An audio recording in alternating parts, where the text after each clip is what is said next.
So in my lab, we have historically focused on several different aspects of animal cognition in the context of individuals tackling various challenges posed by their environment. But over the last sort of 10, 15 years or so, my interest really shifted more and more towards seeing these as collective problems in which multiple individuals, multiple heads have to coordinate. And that's because many species that live in groups will face these challenges collectively as a group. So essentially what I wanted to look at today is how problem solving as a group comes with some challenges that individuals need to resolve, but also with some opportunities that groups have for solving problems better than individuals can. And so my main aim is to show you how new technologies are now providing us with new kinds of data that allow us to explore these kinds of questions in really unprecedented detail. Whoops. Yeah. But so I wanted to illustrate a fundamental problem that social animals, social living animals face. So animal groups like these flocks of lesser flamingos can look incredibly cohesive, incredibly well coordinated. But in fact, they're dealing with a significant challenge because despite the kind of apparent coordination, it's actually very unlikely that each individual here agrees on what they want to do. There'll be differences in individual states, in individual knowledge, etc. And these will mean that not all of these individuals will necessarily want to take off at the same time, for example, and then not necessarily want to head off in the same direction. And these individual differences present a problem, right? The group has to resolve any disagreements and reach a consensus. Otherwise, it's in danger of fragmenting. But at the same time, these individual differences can also be an incredibly useful resource that can be drawn upon when trying to solve specific tasks as a group. And their effects can even extend beyond the kind of immediate situation like the one we saw here. And a lot of early work on collective animal behavior was inspired by approaches from statistical physics, essentially treating individuals as kind of relatively homogeneous agents or even particles.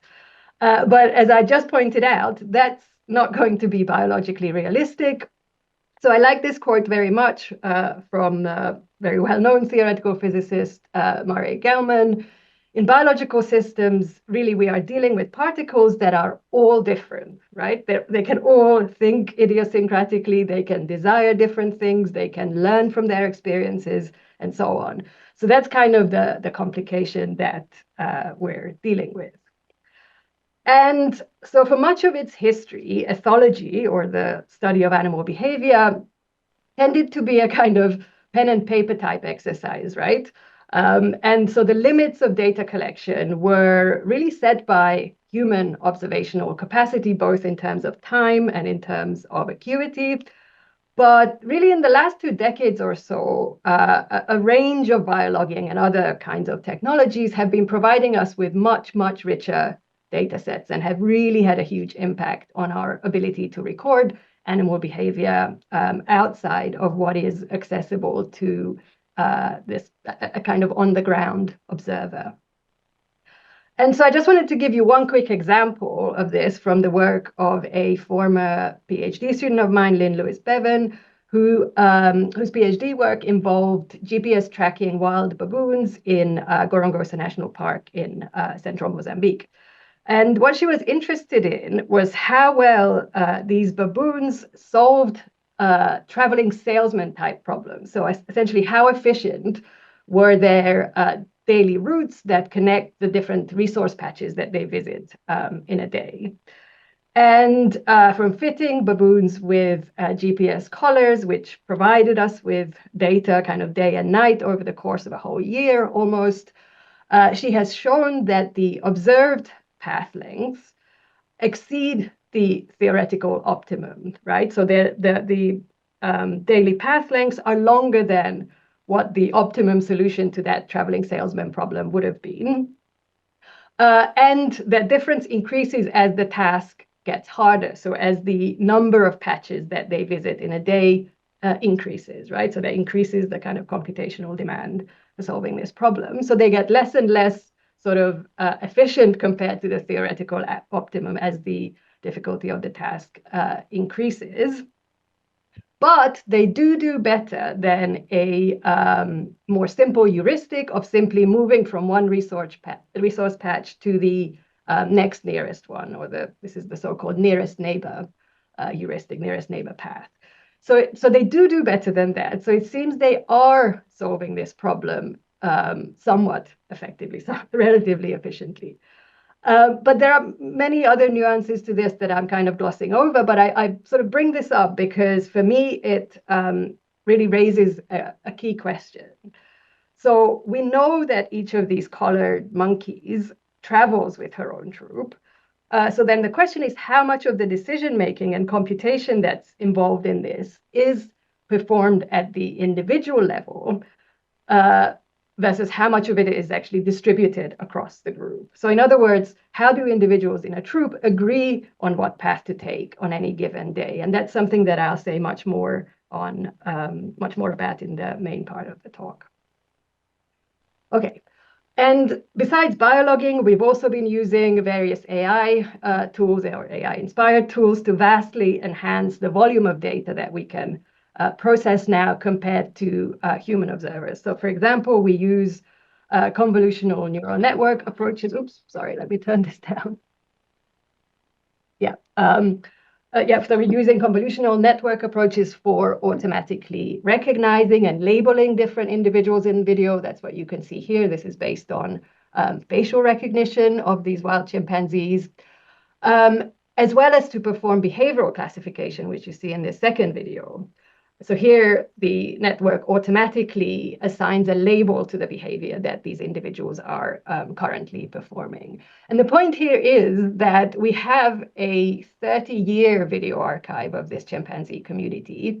So to do this by hand would take a very, very long time. But using these methods, we can now trace much quicker things like, for example, social network changes that are taking place over the course of decades using these methods.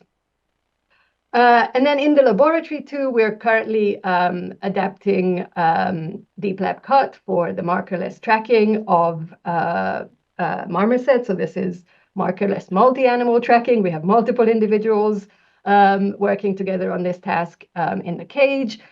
And in this case, what we're tracking are specific regions of the face, and we can use these to reconstruct in 3 dimensions the head orientation of these marmosets, and that gives us information on how they are deploying their social attention during this task.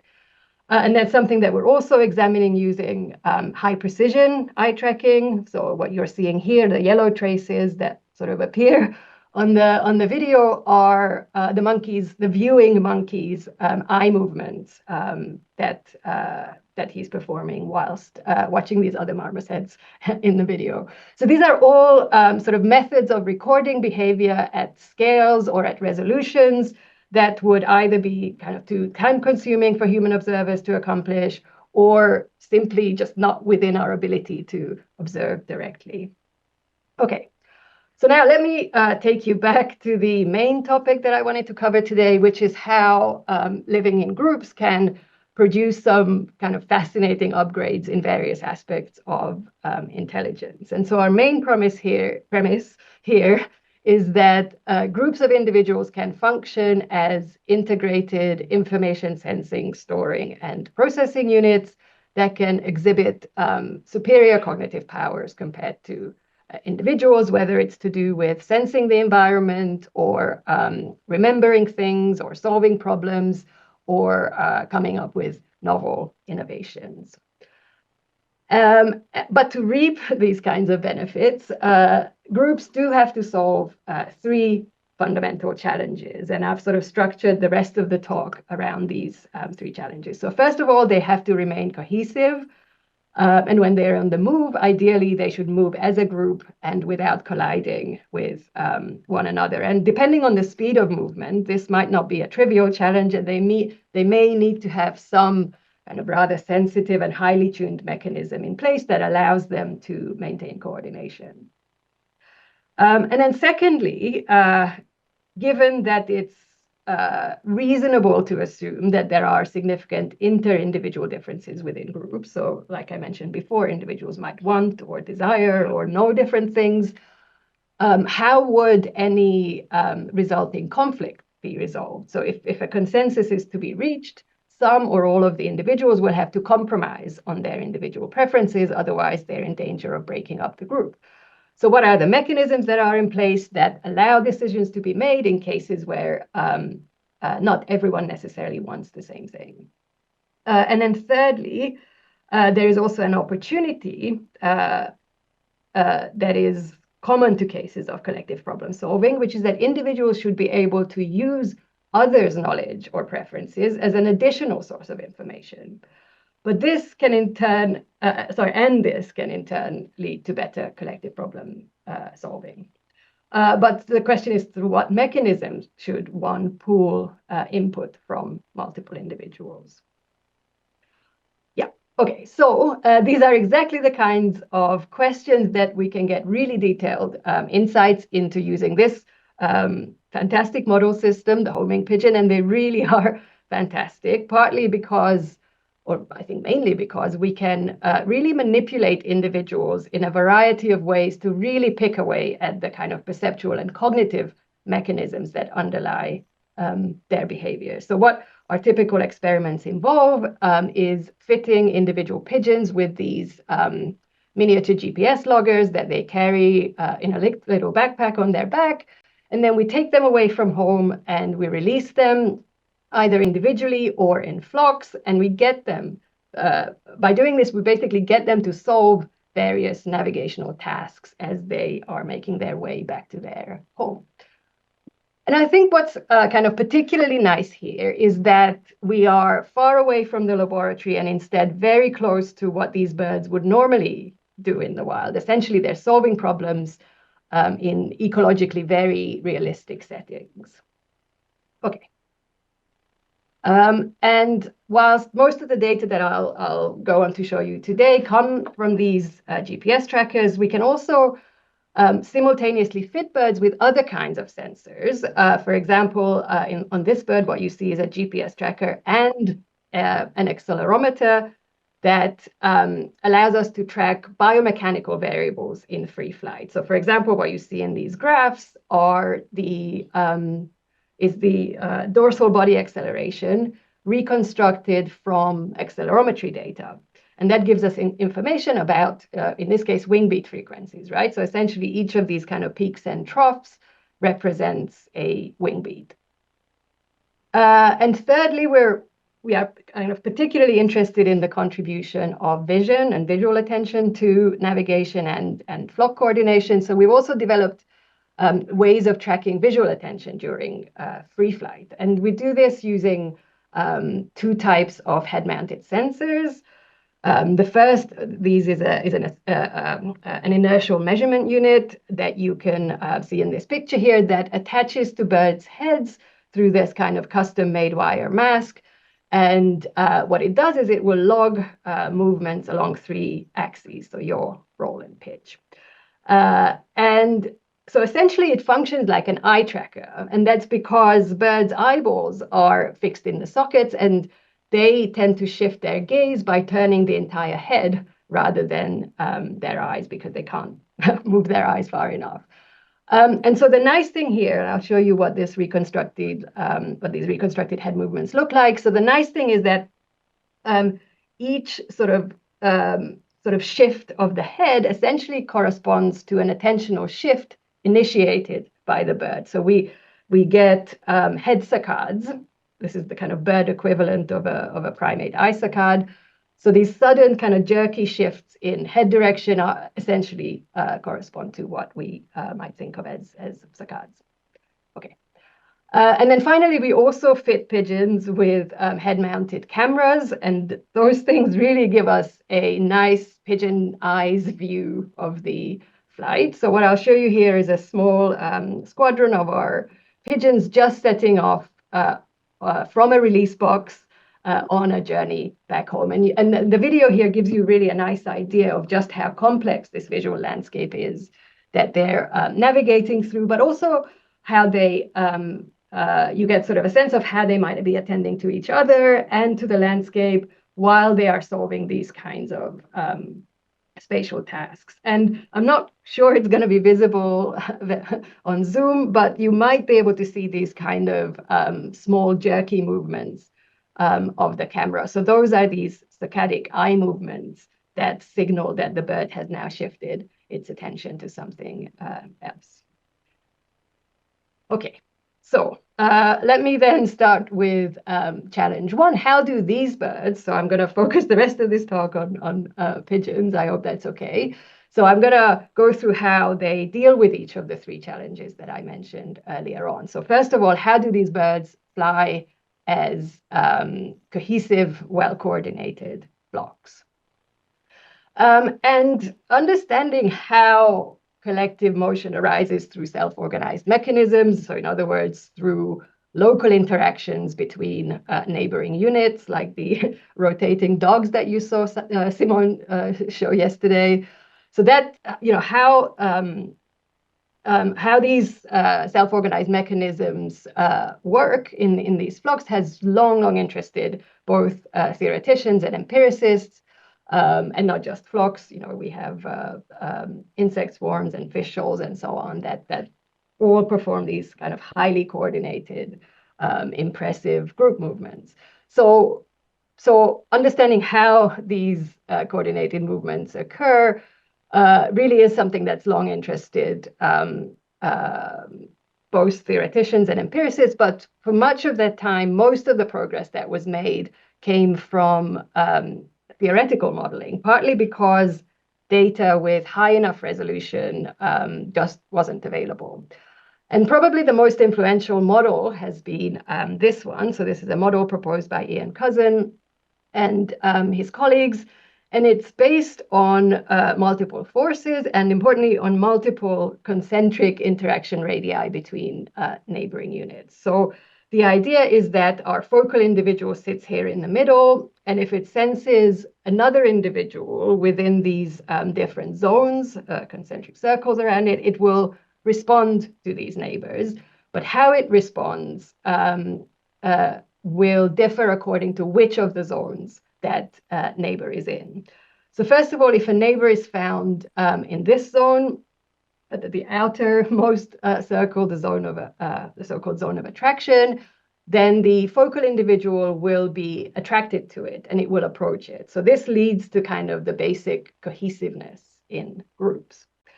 Secondly, if the neighbor is in this zone here, so the one that's kind of right in the middle, this is called the zone of orientation, then the individual will turn to align itself with the neighbor's direction of movement. Okay, so that's what sort of polarizes the group in the sense that now it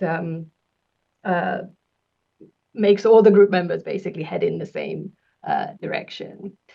And then finally, if the neighbor is found in this zone, so this is called the zone of repulsion, the innermost zone around our focal individual, then that focal individual will move away from the neighbor, essentially to avoid collisions. And helpfully, with just these three relatively simple rules, it turns out that one can reproduce lots of different kinds of group movement patterns in simulations, for example, by tweaking the relative sizes of the different zones of interaction. But it was a while before empirical data collection could really catch up with these modeling studies. And it's only fairly recently, really, that we've seen data coming in that could help elucidate how these sorts of forces really operate in diverse animal groups. And I think research with fish shoals in the laboratory probably led the way in this, but eventually GPS loggers had reached the kind of resolution at which we could address these kinds of rules of motion in our bird flocks as well. So I had a former PhD student, Benj Petit, who set out to do just that, to try and sort of very carefully analyze flock movement data to try to deduce the rules that the birds were using in the air to coordinate flock movement. So in this particular study, he used pairs of birds, so the kind of simplest of flocks, to look at how they responded to each other in flight. And so what he did was he extracted a number of different variables from the GPS data.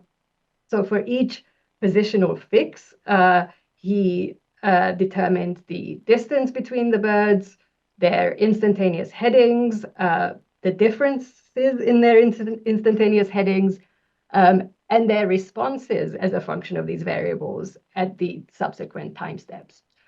So if we look at just the positioning of the birds, for example, so you have to imagine that our focal bird is sitting here kind of in the middle, and it's heading in this direction, directly upwards. So we're looking down on it from above.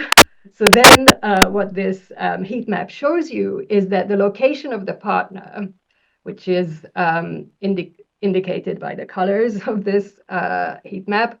So the location of the partner tends to be either to the left or the right of the focal bird rather than in front or behind. So they tend to fly side by side rather than one in front and one behind. And that also kind of seems to be a preferred distance, right? So most of the time, the other bird is sort of less than 10 meters from our focal bird, but more than about a meter away, meter or two away.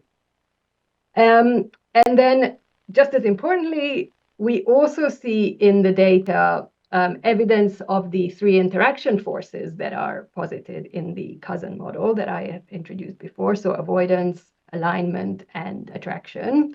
So for example, this here is the rate of turning towards one's neighbor, which is something that will bring you closer to that neighbor. And what you'll see here is that it's negative when the other bird is very close, right? So just a few meters away. So at that point, you're actually moving away or turning away from that neighbor in order to avoid that collision, presumably. But then once you rise above that certain threshold at which they like to keep, at which they will turn away from their neighbors, they'll begin to turn towards that neighbor. So you can see that the sort of attraction to that neighbor, the rate of turning towards that neighbor increases as the distance from that neighbor increases. So they'll gradually turn, they'll basically turn towards the neighbor in order to approach it. And to reduce the distance between them. So that's what kind of gives the flock its cohesion and collision avoidance. So these can be thought of as, avoidance and attraction forces, essentially. And then we can also look at how the bird adjusts its heading in response to the heading of its partner. And we can see that when their heading directions are aligned, so there's 0 degrees difference between their heading directions, then our focal bird does not turn, so it maintains its current heading. But if the partner is flying at a different angle, then the bird changes its own heading to match it. So a negative difference here will mean that I adjust my direction by a corresponding negative turn, and vice versa for differences in the other direction. So this would be sort of, this would correspond to a kind of active control of alignment by the birds. And that's what then keeps them flying in the same direction. Okay, and now for the second challenge, which is about resolving conflicts.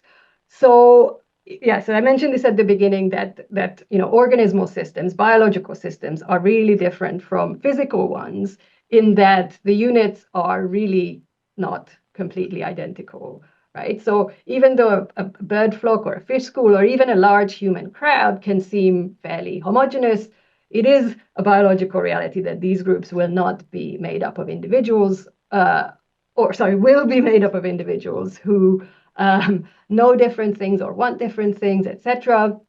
So the question is, how can these kinds of conflicts in preferences be resolved in order to avoid breaking up the group? And we know this is the case this will be the case in our pigeons. There will be conflicts. And I want to illustrate this in some detail because the findings that I'm going to show you here become the rationale for several of our latest studies as well. So this is about one of our kind of earliest discoveries using GPS loggers, which is the phenomenon of what we termed route recapitulation in pigeons. So I'll show you the kind of gist of it. So what I'm showing here are GPS tracks, so essentially flight trajectories from 4 different birds as they are making their way home from a release site up here. So this is where we drove them. This is where we released them.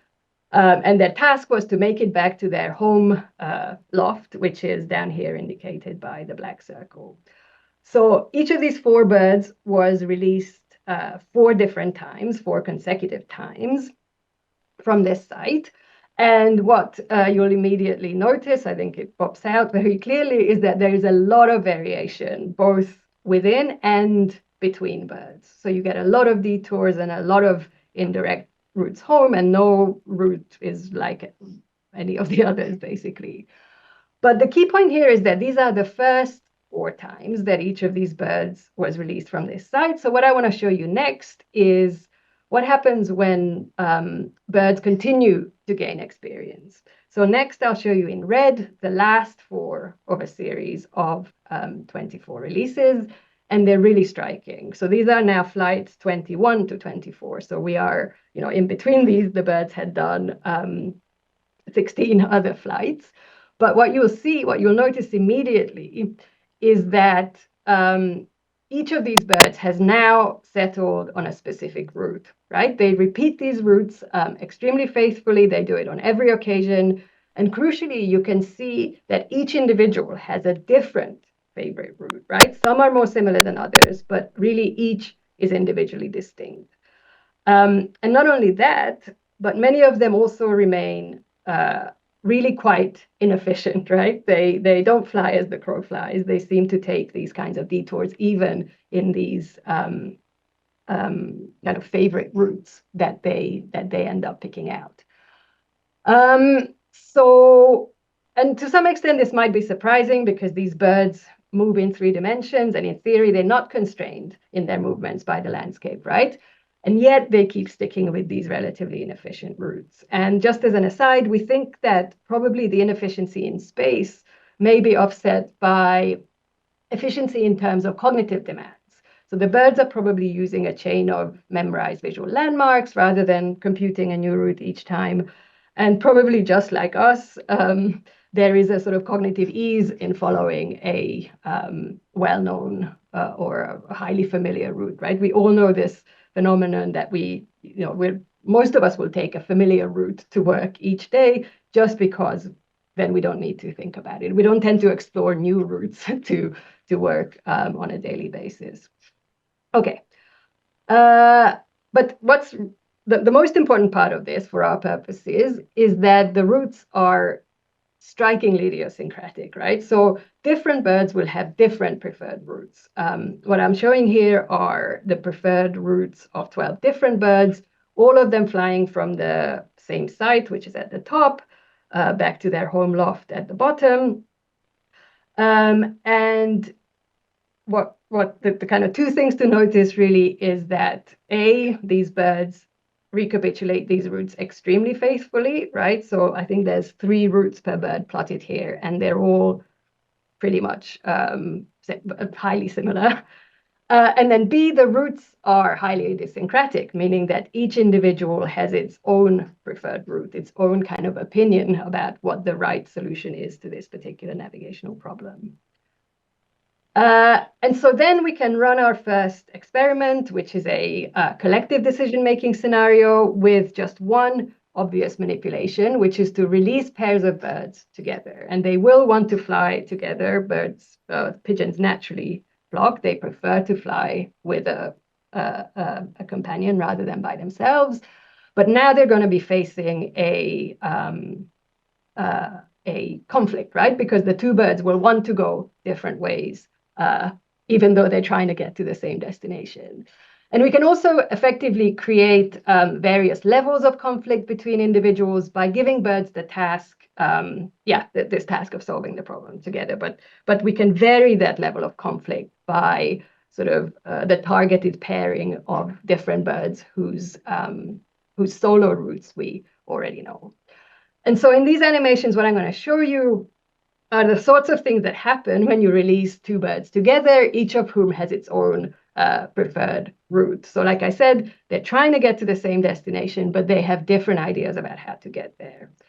And so in the animations, the blue and the red tracks will be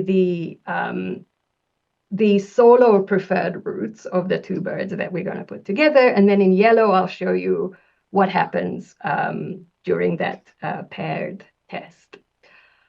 So in the first example, what we see is kind of clear leadership by one of the two birds. Here, the pair, so the yellow path, clearly follows the preferred path of the red bird all the way home, right? Then in the second one, here we also get leadership, but now leadership alternates, right? So the first, the blue bird seemed to lead, and then the red one took over just as the two paths crossed over.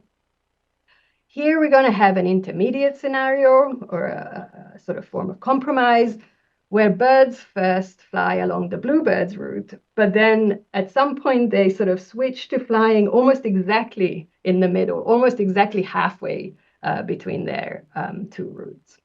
And then finally, we also have cases of failing to resolve conflict. So here the two birds start out on an intermediate path, but then they break up just as the two preferred routes really begin to diverge. So we get a whole range of possible outcomes. And it turns out we can actually explain how this happens by building a simple differential equation model that relies on just two assumptions.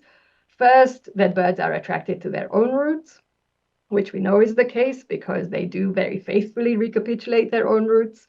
And then secondly, that they're attracted to their flight partner, which is also a reasonable assumption given that they're highly social and by choice will fly as a flock whenever possible. So what the model predicts then is summarized in this graph. The x-axis uses the difference or the distance between the two birds' paths as a kind of proxy for the magnitude of the conflict. The bigger the distance, the larger the conflict. And what this model predicts is that for small degrees of conflict, the birds will compromise, and then one or the other bird will emerge as the leader when conflict rises beyond a certain critical value at this bifurcation point.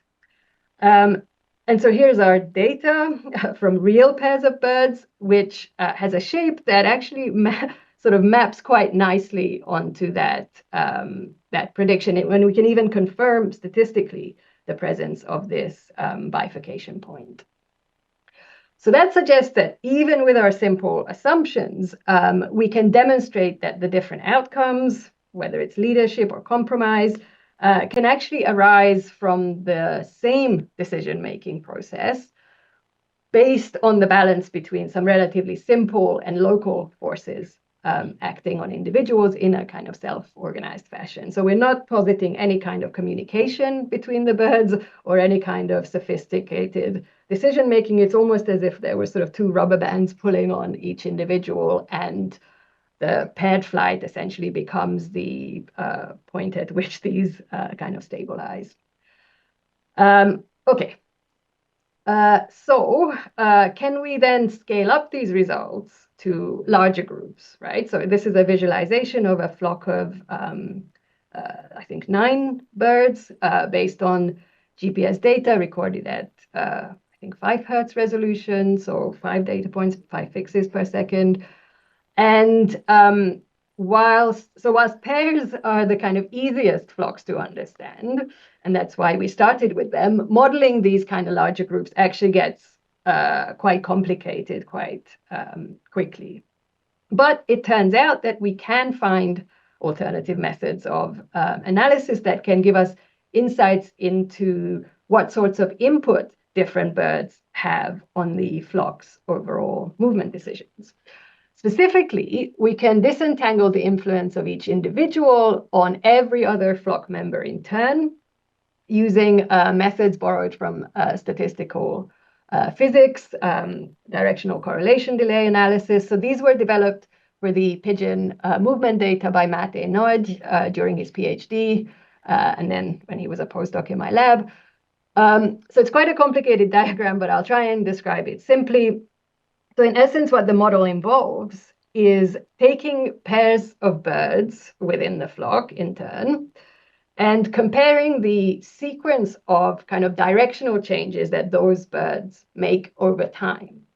And then if a bird performs the same sequence of movements as the other, but with a delay, so slightly later in time, then that bird is designated as a follower and the other bird as a leader.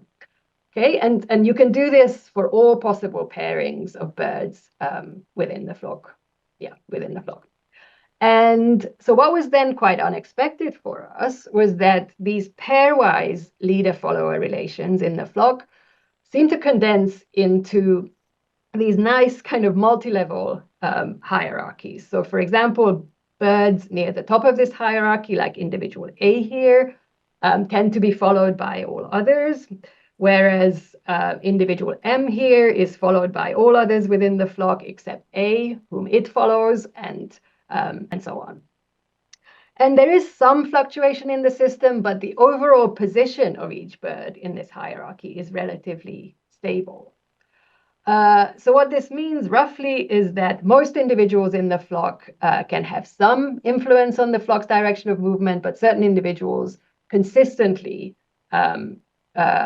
contribute more often than others. So some individuals will be consistently more influential in the flock's movement decisions than others.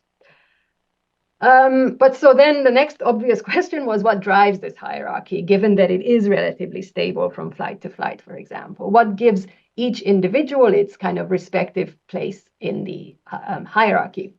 And we went through a number of possibilities, so I'll just highlight 2 that didn't seem to be related to leadership and 2 that did. So it seemed that 2 kind of intuitively sensible ideas or things that we might have expected to correlate with leadership weren't borne out by observation. So neither navigational experience or competence nor social dominance, which we scored as kind of priority access to food among individuals, so that dominant individuals get to chase others away from the food and get first access to food and so on. So we could build a social dominance hierarchy as well, but that didn't seem to correlate with leadership either. So the bird who was kind of the top of the pecking order on the ground was not necessarily top of the leadership hierarchy in the air. But on the other hand, 2 things that did seem to correlate with leadership were solo flight speed and personality. So that means faster birds, faster pigeons tended to be leaders, and more bold or more exploratory pigeons also tended to be leaders. So it seems that the mechanism for flight leadership is actually relatively simple. Perhaps one can think of it as faster or bolder birds working their way towards to the front of the flock, almost kind of incidentally, right? Where they then, again, incidentally become leaders. Okay, and so for our third challenge, I want to address whether and how flocks can exploit the pool of collectively available cognition to improve their ability at solving problems. And we can get insights into this by, for example, examining how individuals deploy their attention during collective action. So recall our head sensors from which we can quantify head movement patterns. We can now do the same with pairs of birds flying simultaneously, or even larger flocks, right? So these animations are from data recorded simultaneously from these, I guess, 10 birds in this particular case. And like I said, we're assuming that each of these head movements essentially corresponds to an attentional shift, either across the landscape or to other birds. And from this, we can characterize patterns in attention in different sized flocks. And there's lots of interesting parts to this story as well, but I just want to highlight two more that are going to be particularly relevant to the remainder of my talk. There's not much left. There's one more experiment I wanted to tell you about. But so the first of these is that our head trackers reveal that as flock size increases, birds' head turning rate decreases, right? So going from solo to pair to flock, we see that the head turning rate, the average head turning rate of individuals in these different sized groups decreases, right? And we think this is an equivalent of the group size effect in collective vigilance. Essentially, with many eyes present, each individual needs to scan the environment less than if they were alone for danger still to be detected. And so I've sort of framed this in the context of vigilance, but it's also possible that this has something to do with the sharing or distributing of navigational problem solving, right? So when you're in a flock, you can sort of distribute the task of scanning the landscape and making decisions about which way to go among your flock mates. But whether or not this really reflects the health is I think, still an open question. But we can also show that route efficiency actually increases with group size. So as you may remember, solo birds don't fly as the crow flies, and sometimes they settle on fairly inefficient routes. But when you put multiple of them together, these routes are averaged or sort of weighted averaged into more efficient routes. And that's really the many wrongs principle, or one could say the wisdom of the flock, right? Integrating diverse inputs from a range of individuals gives the group access to better solutions, to better cognition, right? Hello? Oh, sorry. I just got a notification from Zoom that I've been signed out, but apparently I haven't. Okay, sorry. Yeah, yeah, I think I finished. Yeah, so basically, as group size increases, the solution that the group is able to generate, the quality of that solution also increases. And that's often referred to as the many wrongs principle, where you essentially sort of average out individual error to arrive at a more accurate estimate of the truth, the true value of something, or the true direction of home in this case. Okay, and yeah, so then the question is, how far can we stretch this? In humans, one of the really great benefits of sociality lies in our ability to learn from one another, not just within generations, but also across generations. Dora, we have a remote question, so I'm going to unmute. Oh, okay, yeah.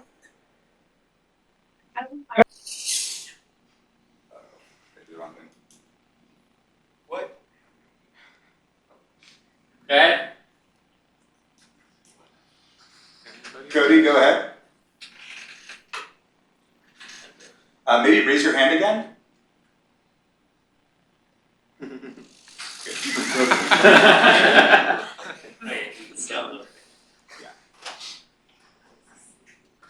Try to speak. Hi, Dora. Okay, can you hear me? Yeah, you're good. Okay, the question I wanted to ask was regarding that last slide. Is that group efficiency better than, say, for example, the best performing individual? So the one Yeah, with the highest speed? that's a great question. And that's actually, yeah, so that's something that this paper tackles, exactly that Great. question. And the answer is, oh God.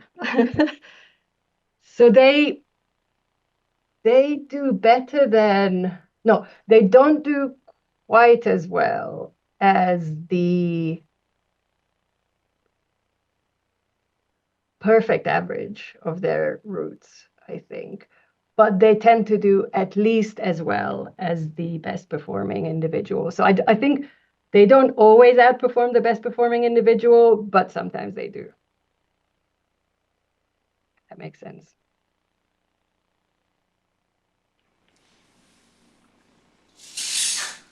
Yeah. Can I carry on? Yeah, go for it. Okay. Sorry. Yeah, okay. So at this point, I was asking, how far we can stretch this kind of the benefits of collective problem solving. And so, in humans, we are very good at learning socially from one another. Like I said, not just sort of from our peers within a generation, but we can actually pass down knowledge and skills across generations. And when knowledge is passed down in this way, actually, no, when it's not only passed down, but it's actually also built upon by each successive generation, we get something that for a long time has been argued to be unique to humans, which is cumulative culture. So our capacity to kind of incrementally improve on our knowledge and skills over generations. So in other words, we accumulate increasingly better solutions and designs over time, for example, in technology. Uh, you know, essentially in human technological evolution, innovations continually build on previous innovations until we end up with things that no individual could invent on their own in a single lifetime, right? And we are surrounded by things like this, our smartphones and 3D printers and moon rovers and so on. Clearly, these are all things that only thousands or even millions of years of technological knowledge of accumulation could have produced. None of us alive would be able to build a moon rover from scratch if we didn't have, thousands of generations of knowledge accumulation behind us. And there's really nothing like this that we can think of in non-humans, right? That's hence the argument that this is a uniquely human characteristic. And the reason why it might be unique to our species is because, or it's argued that cumulative culture seems to necessitate a kind of unique constellation of complex cognitive skills that include things like teaching and language and prosociality and imitation, most of which are absent or only present in kind of rudimentary forms in animals.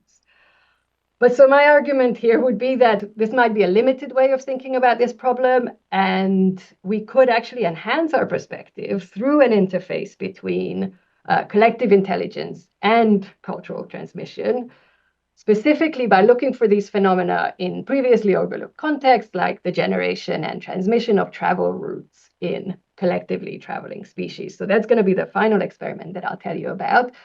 And for that, we took inspiration from a classic laboratory test of cumulative culture in humans.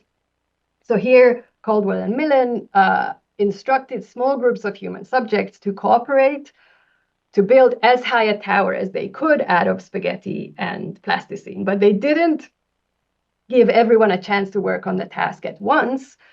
Instead, they kind of allowed them to do so in batches. So first we have 3 people, and then after 2.5 minutes, they add another one. Then after another 2.5 minutes, they take away one of the original ones and add again a new one. Then after 2.5 minutes more, they again take away one of the original ones and put a new one in, and so on and so on. And in this way, you're basically building a chain of so-called micro societies in which membership, in which there's membership turnover. And the results of this experiment were really interesting. The height of the towers, that these micro-societies were able to construct increased over generations. So this is the position of a given micro-society in this chain.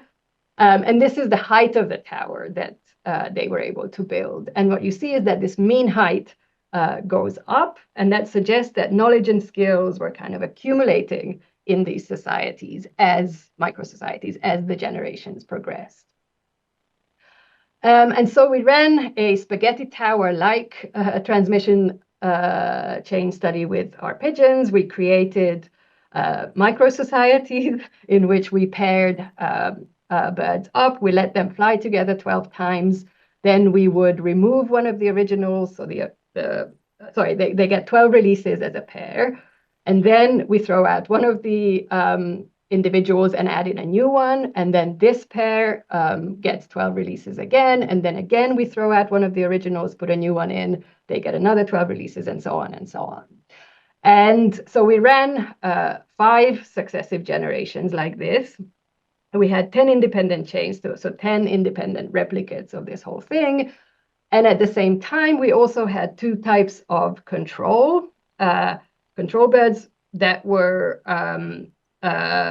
one of those controls consisted of solo birds, so just birds that basically did this task 60 times, so the total number of times that the birds in this experimental treatment group did across their 5 generations. And then the other control was a pair of birds in which there was no membership turnover. So this was the same pair flying 60 times repeatedly.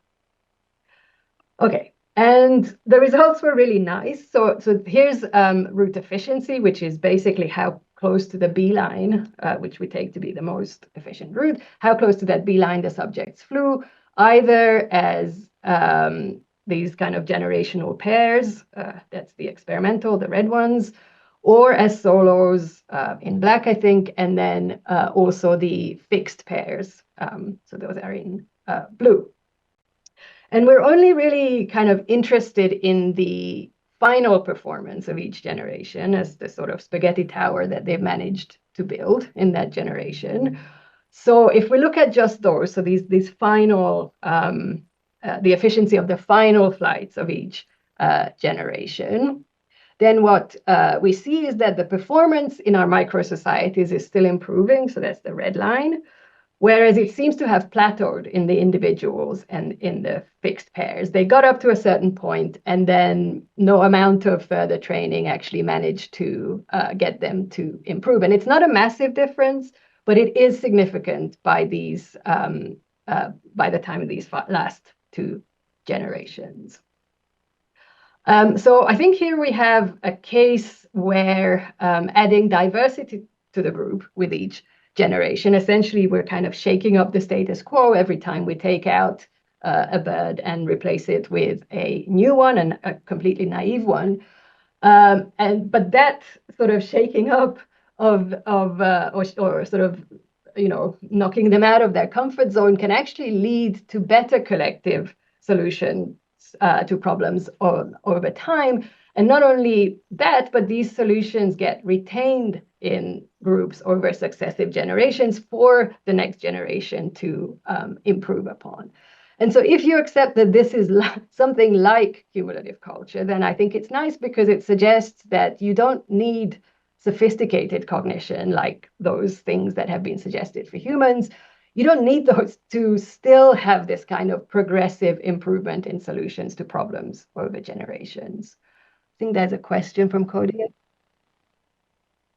Hi, Dora. This is really awesome. Sorry for asking another question. So one thing I'm seeing here is that in your experimental group, they're also doing worse in the first generation. Is that evidence that they're doing, just I guess from your interpretation, that they're just doing cognitive offloading in this sense, that they're relying more on this kind of social information than they would on the individual information? So you would expect them actually to do worse in those situations.